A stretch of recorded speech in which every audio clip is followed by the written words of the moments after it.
All right, let's jump right in.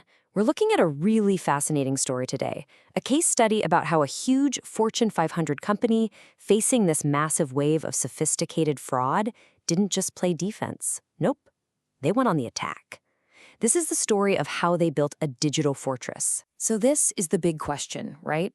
How do you even begin to fight an enemy you can't see? An enemy that's not just one person, but a global network, playing with billions of dollars and targeting the heart of your business. Okay, so before we can get into how they built their defenses, we've got to understand what they were up against. The threat itself was kind of ironic. It was born from the very thing that was making them so successful, their big push into the digital world. You know, as this company got bigger and moved more of its operations online, something else happened. Without even realizing it, they basically left the back door wide open for a new breed of criminal. Every new digital tool, every online customer account suddenly became a potential weak spot. Just think about the difference for a second. Old school threats, well, they were physical things you could often see and trace. A stolen truck, a forged paper invoice, you could follow a trail. But these new digital threats, they're like ghosts. They use super sophisticated identity theft and deception, and they can attack from anywhere on the planet, which makes them incredibly hard to pin down, let alone stop. And look, this wasn't some what-if scenario. The company was actively under fire, and the cost of just sitting back and doing nothing was piling up fast. The fallout was hitting every single part of the business. I'm not just talking about the direct financial hit from unpaid bills and insurance headaches. No, it went way deeper. Their reputation started to take a beating. Good customers were getting nervous and leaving.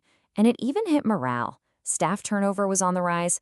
This wasn't just a few bad incidents. It was like a slow poison, weakening the entire company from the inside out. So, with this crisis getting worse by the day, the company finally hit a wall. They realized that just playing defense, just reacting, it wasn't going to cut it anymore. It was time to build something new. It was time to fight back. And this was the turning point. A simple but powerful decision was made. No more just reacting to fires. They were going to get ahead of the problem. They made a commitment to build a dedicated system for both fraud prevention and rapid response. And they were super clear about what they wanted to achieve. This wasn't just about plugging a financial leak. They wanted a system that could learn and adapt as the fraudsters got smarter.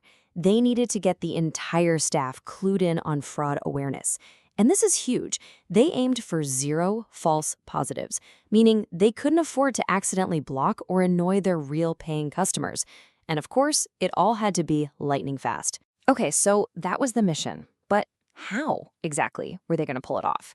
Let's open up their playbook and see. They knew right away that just buying some new software or writing a new rulebook wasn't the answer.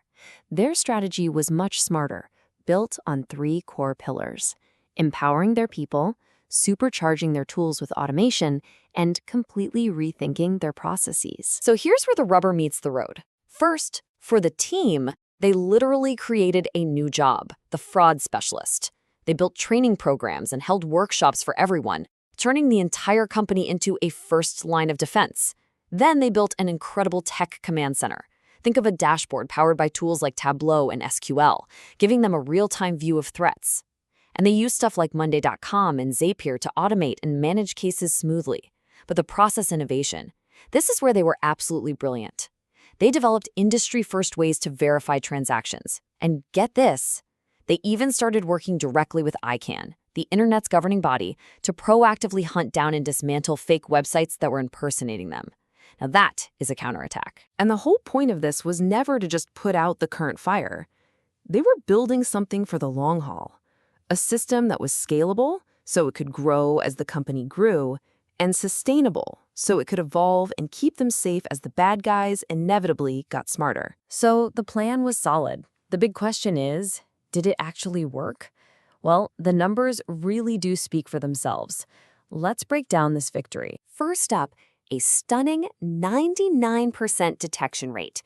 Think about that for a second.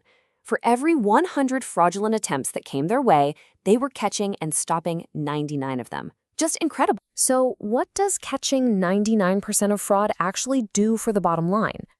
How about a 95% reduction in financial losses? That new system didn't just work, it delivered a massive, massive return. And remember that critical goal they had?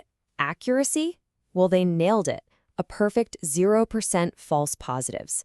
This meant not a single legitimate customer was ever hassled or wrongly flagged. That's how you protect your business and your customer experience. And what about that need for speed? Their new slick process got the average response time from spotting a threat to completely shutting it down to under 1 hour. In a game where every minute counts, that is unbelievably fast. And when you add all of this up, the detection rate, the savings, the accuracy, the speed, what was it all for? It was all to protect a £6 billion revenue business. This single program became the shield for their entire global operation. So what we've seen here is more than just a success story. It's a blueprint for how to fight back in the digital age. This company didn't just react to threats. They built an intelligent, evolving fortress. And that really leaves all of us with one big question to think about. In a world where these threats are only getting smarter and more creative, what does your fortress look like?